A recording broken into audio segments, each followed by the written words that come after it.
The morning of September 11, 2001 remains one of the most pivotal points in American history and for the FBI. The attacks and the large-scale investigation that followed led to far-reaching changes to the Bureau. Terrorism was elevated to the greatest threat against the U.S., and preventing it continues to be the top priority for the FBI. With us in the studio is the FBI's Assistant Director of Public Affairs, Kathy Milhone. She is here with FBI Director Christopher Wray to take a look back on 9/11 and discuss not only what he experienced on that day, but also how the Bureau has evolved since then. I'm Steve Lewis, and thanks for joining. This is Inside the FBI.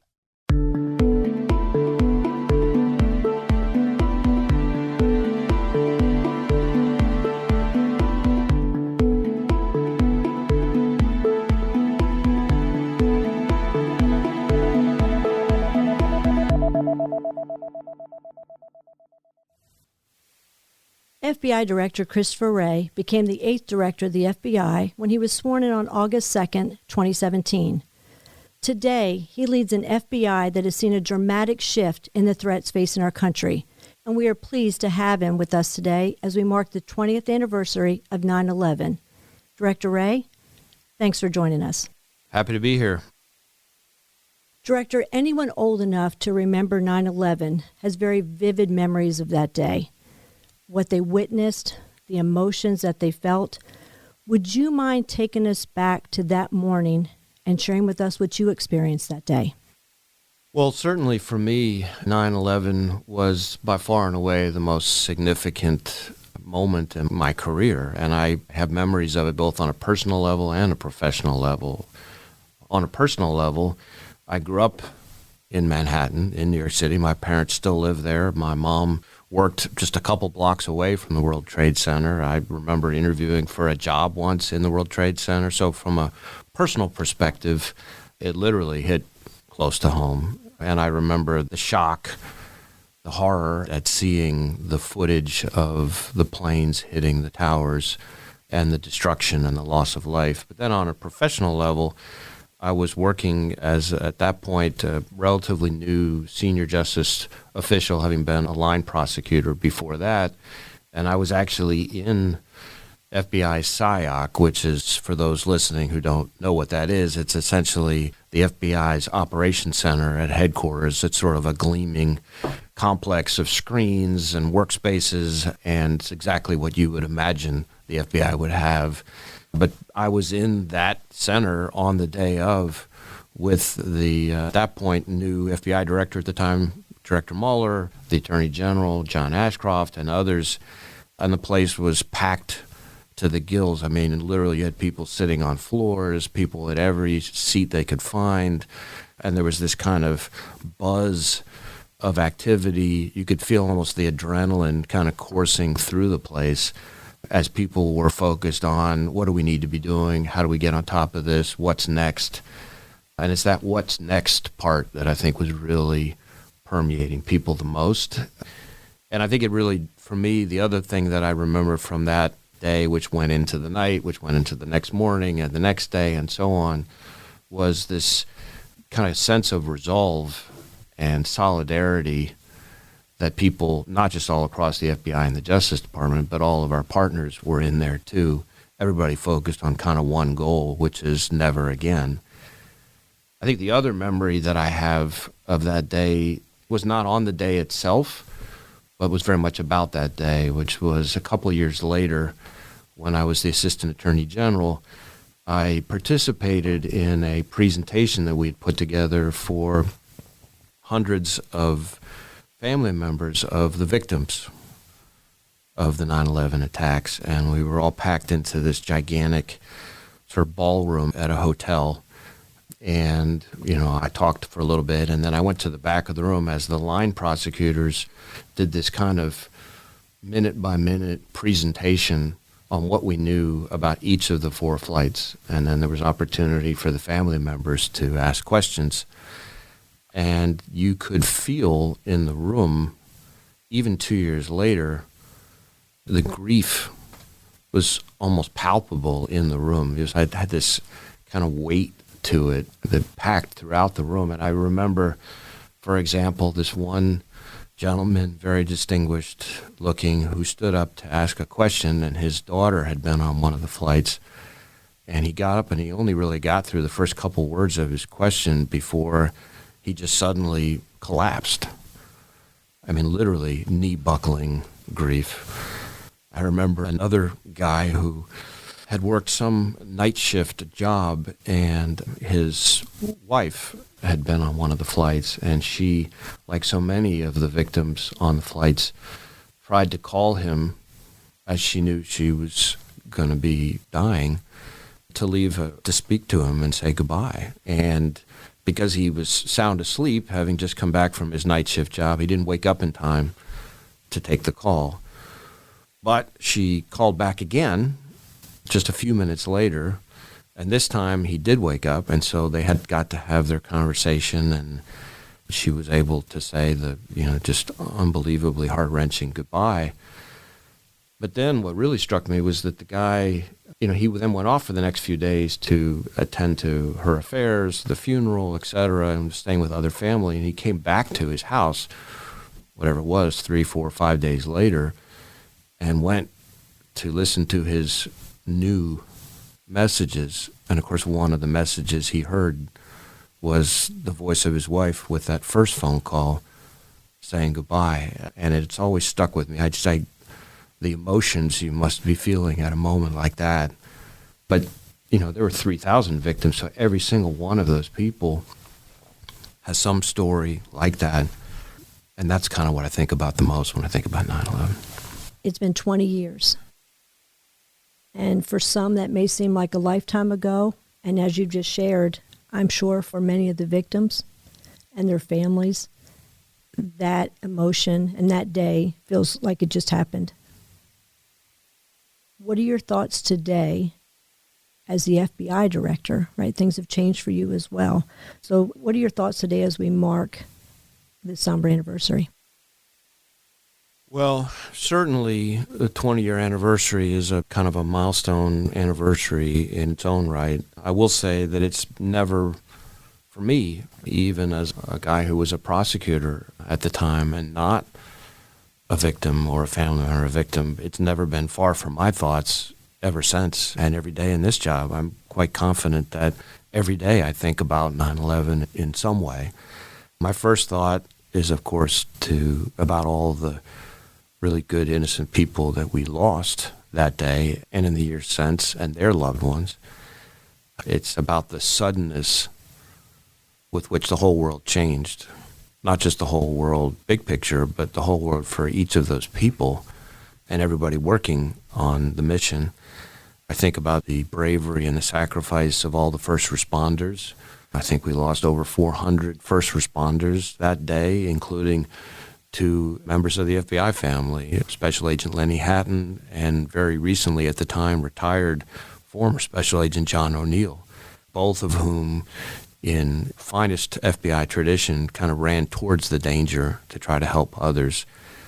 So thinking about those people for me was of course part of the motivation in coming back into service as FBI director, and so I kind of knew that I'd be thinking about victims in taking on this job. What I don't think I had fully bargained for was the fact that we would still be accruing victims from those attacks a couple decades later. And that's because of the long-term effects of the illnesses incurred by all those, including quite a number of FBI agents who responded to the scene and helped go through all the evidence at the scene. So the long-term effects of that work meant that we're still having victims real-time today from those attacks.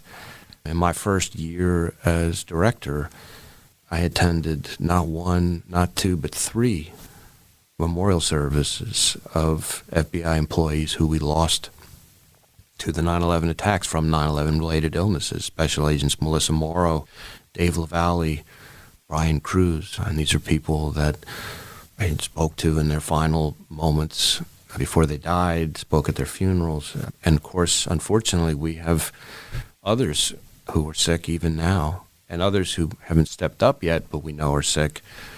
And it just raises the importance of the 9/11 Victims Compensation Fund, the World Trade Center Health Program, and the importance of getting those people registered for their sake and for their family's sake. And so when I think about the 20th anniversary, it always comes back to the victims, both past and, unfortunately, present and future. When you became director, you incorporated a visit to the 9/11 Memorial and Museum for all new agents and analysts coming out of Quantico. Can you walk us through your thinking behind that? And what do you hope those new employees gain from that experience? So one of the things that really struck me in coming back into service with 9/11 so much on my mind was that we were rapidly going from a workforce where everyone at the FBI remembered exactly what they were doing at the FBI on 9/11 to a workforce of people who joined the FBI inspired to come into service because of 9/11, to people who now we're hiring who were in elementary school on 9/11. And soon, for example, already with our interns, we're hiring people who weren't even born on 9/11.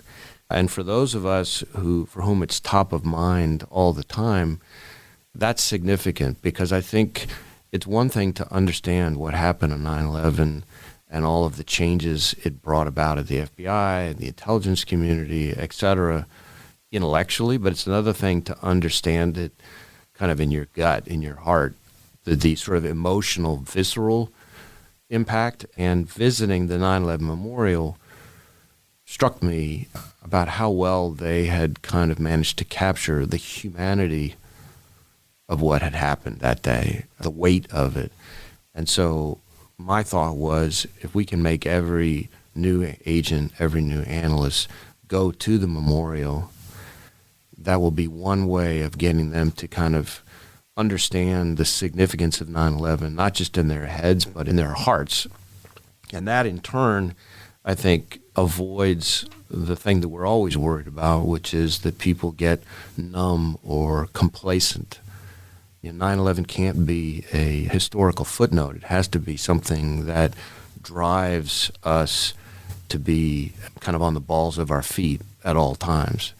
And so that's one of the things that I thought, these new agents and analysts are at their most impressionable right when they're going through their initial training.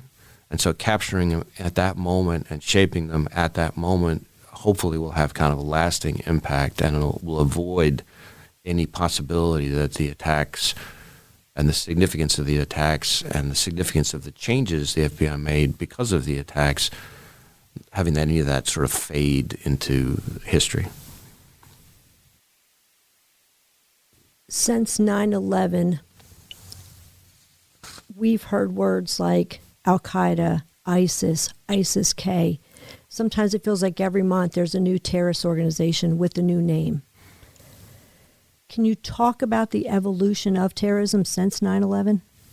So the first thing I would say about the terrorist threat today versus 9/11 is that it's just as much of a threat today as it was on 9/11. It's just maybe different in certain ways. After 9/11, the focus was very much, for the first few years afterwards, I can remember being intensely focused on what you might think of as sort of the classic sleeper cells, Al-Qaeda sleeper cells, maybe some other similar type of terrorist group. And that's still a concern, still a risk. But in some ways, the threat has evolved since then. That kind of threat, the sleeper cell, those are plots that if you're planning some large-scale attack, you got to involve a number of people. They have to be communicating with each other. They have to generate the money to pay for it. They have to plan. They have to prepare. And they have to execute. And so you often hear the saying about dots to connect. Well, if you know where to look, there's a lot of dots out there for a plot like that to find and to connect. What we see today is not just that threat, but a more diverse threat. So we see people who are inspired lone actors or small cells maybe, who are inspired online and who may be choosing to attack soft targets, which is just everyday people living their everyday lives, not some major landmark perhaps. And they're using easily accessible weapons, a gun, a knife, a car, some crude IED that you can figure out how to build off of the internet. And they're going from the idea of the radicalization to the attack in days or weeks instead of months or years. So you got fewer dots to connect and less time to do it. And so, sometimes I say terrorism today moves at the speed of social media. It's a much shorter window in time for us to be able to do what we have to do. And that extends not just to the Al-Qaeda-inspired attacks, the ISIS-inspired attacks, the domestic terrorism threat, which is a huge, huge issue that we're very worried about. So it's a more diverse threat. It's more inch deep, mile wide instead of inch wide, mile deep, I guess is what I would say, but still very much has to be and remains the FBI's number one priority. So terrorism has evolved since 9/11, but so has the FBI. And for those who don't walk down the hallways of an FBI building where you see the daily reminders and remembrance of 9/11, talk to us about how 9/11 caused the FBI to evolve and change as an organization and how we investigate these types of cases. So it's hard to overstate how much the FBI has evolved because of and since 9/11. And I guess I see it more dramatically as somebody who spent almost every day in FBI headquarters for a number of years right after 9/11 and then left for a while in the private sector and then came back. So the before and after maybe jumps out at me more. But I think the biggest thing is an evolution to focus very much on prevention and disruption. The goal is, of course, to stop the terrorists before they attack, not to catch people after they've attacked. And that mindset alone now people may take for granted, but it wasn't always that way. So that's the first thing. I think the second thing, which is a close cousin of that, is the recognition that intelligence has to drive operations. And that has now permeated not just the way we approach the terrorist threat, but really every program in the FBI, the integration of intelligence and law enforcement. And we're one of the only agencies in the world that is both a law enforcement agency and an intelligence agency. And that is very much a part of the muscle memory, the battle rhythm, whatever expression you want to use here at the FBI. And then I think the third thing, which again I can't overstate, is the focus on partnerships. Today's FBI is so much more lashed up shoulder to shoulder with all of our partners in the intelligence community, our partners in state and local law enforcement, other federal law enforcement, our foreign partners, private sector partners, community partners. There's a recognition that it's a team sport more than anything else. And there's probably no place more graphically illustrating that than, for example, our joint terrorism task forces, which were maybe 30 or so joint terrorism task forces just prior to 9/11. There's over 200 of those task forces now with something like 4,000 or so different participants. These are not just FBI personnel, but personnel from all these other agencies, all on task forces all over the country, and now some overseas as well, focused on a single mission, all sharing information, working side by side. And then I think the focus on the victims. Again, maybe because it's the 20th anniversary, but for me it always comes back to the victims. And we now have created really largely as a result of 9/11, although not exclusively, a victim services division, which is about much more of the service, like the name suggests, the service is to the victims. And we have victim specialists in all 56 field offices. We have a rapid deployment team of victim services specialists that anytime there's a significant criminal or terrorist event, they deploy. So there's a focus on the victim. So it's prevention and disruption. It's intelligence-driven. It's partnership, teamwork, and it's a focus on the victims. Director, every morning you get a briefing book, and you get that book before, I would guess that the majority of Americans are even awake. And I understand that a lot of what's in that book is classified, but it also speaks to the current state of the terrorist threats facing the United States. What can you share that you see in that briefing book every day? What concerns you in it? And more importantly, what is the FBI doing about it? Well, you're right. I do get a briefing book first thing in the morning, bright and early, and I haven't even finished my second cup of coffee when I'm reading about some of the really bone-chilling ways in which different types of adversaries are trying to harm the American people. And it's a fairly grim way to start your day, but it also is a great way to ensure that you start the day with a little extra adrenaline rush because there's some real threats out there. And so we're concerned not just about the lone actors that I've talked about already, the domestic violent extremists, the homegrown violent extremists who are inspired online by various forms of global jihad as well. We're concerned about, especially with developments in Afghanistan, what does the future hold for Al-Qaeda, for Al-Qaeda's affiliates, the Haqqani network, ISIS-K. We're concerned about, on the Shia side, not just on the Sunni side, we're concerned about state-associated groups like Iran's Islamic Revolutionary Guard Corps, IRGC. They're Quds Force, as they say. So we're concerned about those types of threats on the terrorist side. We're also concerned about the way in which technology has significantly increased the level of difficulty of our mission. If you think about what the FBI, or really any investigative agency, does, we're either pursuing the stuff, the data, the electronic evidence, the messages, the money flow, and the people, the witnesses, the human sources. Well, all three of those are harder to pursue these days than they were. So on the stuff side, on the electronic evidence side, the way in which default encryption has started to affect messaging services and devices makes it harder and harder for us and our partners with fully lawful court-approved process to get access to that. So we're starting to go blinder and blinder to that information. On the money side, of course, cryptocurrency makes it harder and harder to follow the money.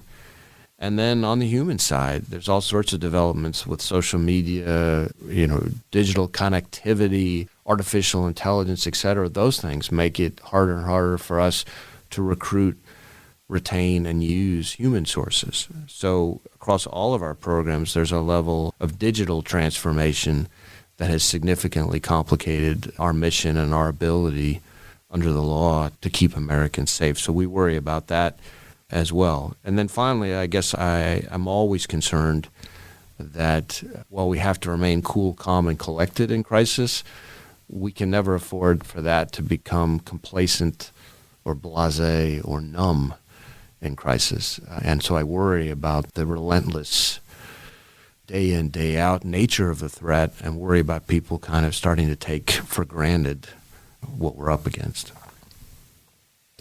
Director, earlier you talked about partnerships, and one of those critical partnerships for the FBI is the public. We have a really robust tip line, and for decades we've relied on the public's assistance in our investigations. What do you think we need from the public to stay ahead of all those threats that you just outlined? The most important thing we need from the public is vigilance. Continued vigilance. If there's one thing we've learned from not just the terrorist attacks that we've either prevented or experienced, is that there's almost always someone, a passerby, a bystander, a friend, a family member, a classmate, a coworker, someone who saw something, who, if they'd known to speak up and had felt comfortable speaking up, we might have been able to prevent it. And when we've been successful, it's because people have spoken up. So you sometimes hear people say, if you see something, say something. And most people, when they hear that, they picture the unattended backpack at the Greyhound bus terminal or something. And of course, we want people to speak up then too. But more and more in today's world, we need people, if they see something about somebody, to say something, to reach out to law enforcement, to reach out to the FBI. Because that's how we're going to stay ahead of the threat. And then I think the second thing, which is a close relative to that, is we need the public support, not just for the FBI, but for our law enforcement partners. I remember, as we now come upon the 20th anniversary, one of my lasting memories is the outpouring of support, the unity of support for first responders and law enforcement in the period after 9/11. And we need to rekindle some of that. This is a very, very, very tough time for law enforcement throughout this country as they're spread more and more thinly all the time and are somewhat beleaguered. And then on top of that, it has become a much more dangerous profession. We've had, I think, 50 law enforcement officers murdered, as in killed by adversarial action, feloniously killed in this country this year already. That's in the first 8 months, more than all of last year combined. And it takes an incredibly special person to be willing to get up every morning and be willing to put their life on the line, sacrifice their life if necessary for a total stranger. Not very many people are wired that way. And I think it would behoove everyone to take a deep breath for a second and remember what it takes for somebody to do that and show some support and gratitude towards those people. And so I think vigilance and public support is how we're going to get through all this. Director, you get an exclusive view, right, of the FBI's work and our approach to terrorism every day, both how we do it, what we know, what we don't know. What is it that you wish people, the public, knew more about the FBI and what we do? Oh, there's so many things, because so much of what we do is behind the scenes, and we can't talk about. But I would say how far we've come since 9/11. I think it has truly been a gigantic leap forward in all the ways we've talked about here during this conversation. I think the second thing is that we're still keenly focused at terrorism as the number one priority. It's a different threat than it was back then in many ways, but it's still just as much the top priority, and it hasn't gone away. That's not yesterday's threat. That's today's threat and tomorrow's threat, and that's the way we view it. I'd say another thing I would say is just how many other kinds of threats we're having to juggle that with. The cyber threat has overtaken almost everything in some ways. The China economic espionage threat is hard to really come up with words to convey how significant that is.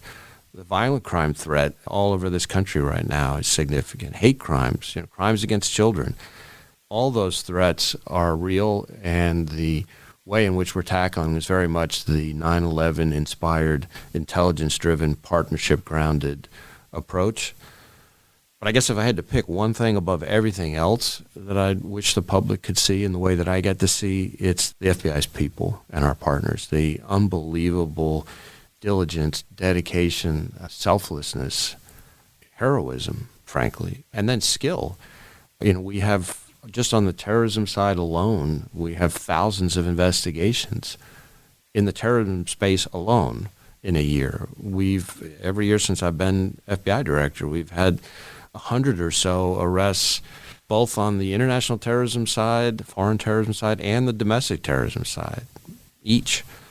We've thwarted attacks all over this country, and most people don't even know about a lot of these. We've prevented attacks that could have been truly catastrophic in places like the Fisherman's Wharf in San Francisco, which has something like 29,000 people a year visit that place, or a shopping mall in Miami that has about 60,000 people a day, a 4th of July celebration in downtown Cleveland, a tourist hub, the National Mall here in D.C., attempts to blow up churches or synagogues in places like Long Beach or Las Vegas or outside of Denver. A ISIS supporter who wanted to commit an attack on Memorial Day weekend down near Tampa. Here in the middle of the COVID, right in the worst part of COVID, we prevented a guy who wanted to commit a vehicle-borne IED attack on a hospital that he picked largely because of COVID. And that's just off the top of my head, just during my time as FBI director. And so the work that our people are doing to keep people safe, it's humbling to be around them, but inspiring at the same time. And I sleep better at night knowing they're on the job and knowing they're keeping people safe. And I think Americans should too. Well, Director Wray, I think that's a good place to end, and I thank you for your time and for coming on our show today. Thank you. This has been another episode of Inside the FBI. You can follow us on your favorite podcast player, including Spotify, Apple Podcasts, or Google Podcasts. You can also subscribe to get email alerts of new episodes of our show on fbi.gov/podcasts. And as we've discussed today, the FBI continues to investigate and prevent terrorism threats, and we still need help from the public. There are a lot of opportunities out there for you to help us, like visiting fbi.gov/wanted to view our current most wanted terrorists lists, downloading and using our FBI Wanted app, or following us on social media. You can also call our toll-free tip line at 1-800-CALL-FBI, contact your local field office, or submit a tip on our website. I'm Steve Lewis from the FBI's Office of Public Affairs, and thanks again for tuning in.